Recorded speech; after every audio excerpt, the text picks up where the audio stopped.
Salut la team, je suis le coach, donc like et abonne-toi. En fait, j'ai vu une fille qui s'entraînait en fait sur les réseaux. Souvent, et avec le temps, elles prennent du poids, hein, c'est normal.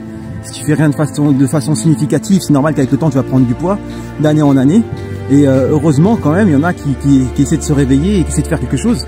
Et donc, elles vont poster en fait des vidéos en fait de leur motivation pour montrer qu'elles bossent, etc.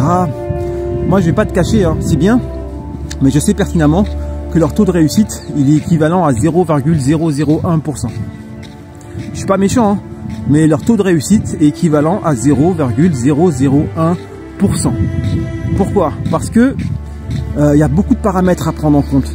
Un entraînement, ça se cadre. Un entraînement, ça se conçoit. C'est une science. L'entraînement, c'est une science. C'est pour ça que moi, mes mots d'ordre, c'est régularité, efficacité. Quant à la régularité et l'efficacité, tu ne peux que réussir. Je ne suis pas dans l'espérance, je ne suis pas dans peut-être. Moi, je suis dans le faire. À partir du moment où on y va et on fait.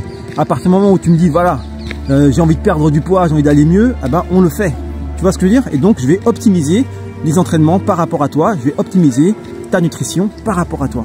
Et lorsque tu t'entraînes toute seule, si tu n'as pas l'expérience que j'ai ou qu'un professionnel pourrait avoir, et pour avoir un entraînement efficace et efficient, d'accord? Parce qu'il ne faut pas trop en faire, il faut faire juste ce qu'il faut faire les bonnes choses avec le bon mouvement. Il y a beaucoup de paramètres à prendre en compte, tu vois, mais quand tu prends tout ça en compte, tu ne peux que réussir.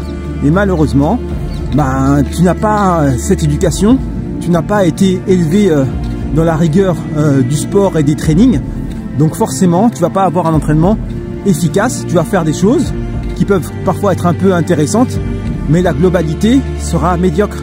Et après, au niveau de la régularité, ça va s'en ressentir également. Parce que si tu fais des choses, tu vois, qui sont un peu aléatoires, et après, en plus, tu n'arrives pas à être régulier dans ce que tu fais, c'est voué à l'échec. C'est pour ça que les personnes qui veulent se reprendre en main comme ça, même si c'est bien, ah ben, c'est 0,01% de chance de réussite. Le mieux, c'est de prendre ta motivation, aller voir ta tirelire, et dire, voilà, je vais prendre un coaching, je vais faire un truc efficace. Il faut comprendre qu'avec moi, en 2 mois, on va régler le problème. Je rigole, zéro. En 2 mois, on va régler le problème.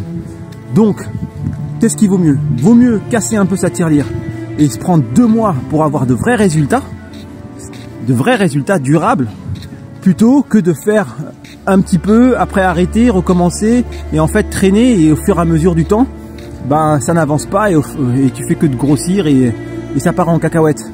Moi je dis, si tu as la force et l'énergie, prends ta force, prends ton énergie, change de vie tout de suite. En 2 mois, on règle le problème.